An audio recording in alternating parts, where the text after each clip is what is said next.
America में रह रहे अवैध प्रवासियों को वापस भेजने के डोनाल्ड ट्रंप के फैसले के तहत एक अमेरिकी सैन्य परिवहन विमान C-17 ग्लोब मास्टर 3 जल्द अमृतसर अंतर्राष्ट्रीय हवाई अड्डे पर उतरेगा।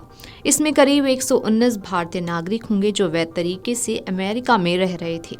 निर्वासित लोगों में पंजाब के 67, हरियाणा के 33, गुजरात से 8, उत्तर प्रदेश से 3, राजस्थान महाराष्ट्र से 2 और जम्मू कश्मीर हिमाचल प्रदेश से एक व्यक्ति शामिल है।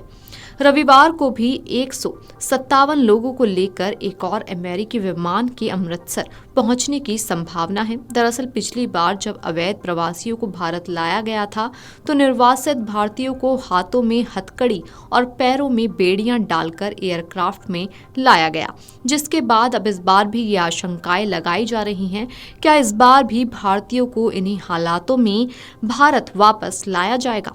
आधिकारिक सूत्रों के मुताबिक सभी अवैध प्रवासियों को उनके देश वापस भेजे जाने तक हर दूसरे सप्ताह निर्वासन की प्रक्रिया जारी रहेगी।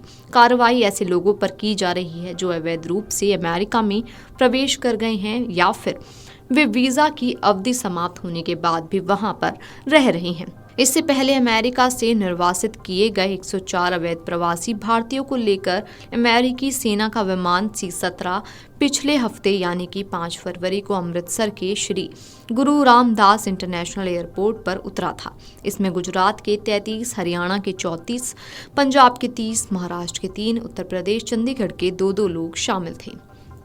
इनमें 8 से 10 साल के कुछ बच्चे भी शामिल थे।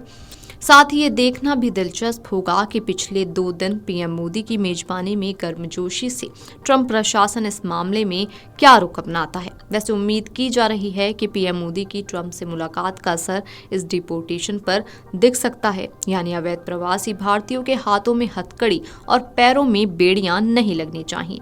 हालांकि अभी तक ये स्पष्ट नहीं है कि इन लोगों को इस बार किन हालातों में अमृतसर छोड़ा जाएगा। विदेश मंत्री एस जयशंकर ने 6 फरवरी को संसद के दोनों सदनों में बयान दिया था। विपक्ष के हंगामे के बीच जयशंकर ने कहा था कि अमेरिकी अधिकारियों की ओर से की गई ऐसी कार्रवाई कोई नई नहीं है। उन्होंने पिछले 15 वर्षों में वापस भेजे गए भारतीयों के आंकड़ों का भी खुलासा किया। मंत्री ने राज्यसभा को बताया था कि 2009 से अब तक कुल 15,000 से ज्यादा अवैध अप्रवासियों को अमेरिका से वापस भारत भेजा गया है। दरअसल 5 फरवरी को पहला जहाज अमेरिका से आया था। तब कांग्रेस और आम आदमी पार्टी ने सवाल उठाया था कि आखिरकार अमृतसर को ही क्यों चुना गया और अवैध प्रवासियों के साथ ऐसा सलूक क्यों किया गया। भगवत मान ने कहा कि वो इस कदम की आलोचना करते हैं लेकिन फिर भी वापस आने वालों का स्वागत करेंगे। साथ ही उन्होंने स्वर्ण मंदिर के लंगर में खाना खिलाएंगे और उनके पुनर्वास के लिए हर संभव मदद भी करेंगे। मान ने आरोप लगाया कि ये जानबूझकर ये संदेश देने की कोशिश है कि केवल पंजाबी ही गैर कानूनी तरीके से विदेश जाते हैं। इससे पहले भी बीते रोज अमेरिका से 104 भारतीयों को डिपोर्ट किया गया था। तब इन्हें हथकड़ी और बेड़ियों में भारत वापस भेजने पर खूब हल्ला भी हुआ था। 6 फरवरी को अमेरिकी सैन्य विमान में इन लोगों को डिपोर्ट किया गया था और हरियाणा और गुजरात से सबसे अधिक यानी कि 33 लोग थे। इन सभी लोगों ने डंकी रूट के जरिए मैक्सिको बॉर्डर से अमेरिका में दाखिल होने की कोशिश की थी और फिर अमेरिकी सुरक्षा बलों ने इन्हें गिरफ्तार कर लिया था। लाखों रुपये एजेंटों को देकर महिलाएं, बच्चे और युवा अमेरिका में अवैध तरीके से एंट्री करना चाहते थे। रोचक बात यह है कि पीएम इस समय अमेरिका दौरे पर थे और पूरे डिपोर्टेशन पर देश भर की नजरें बनी हुई हैं।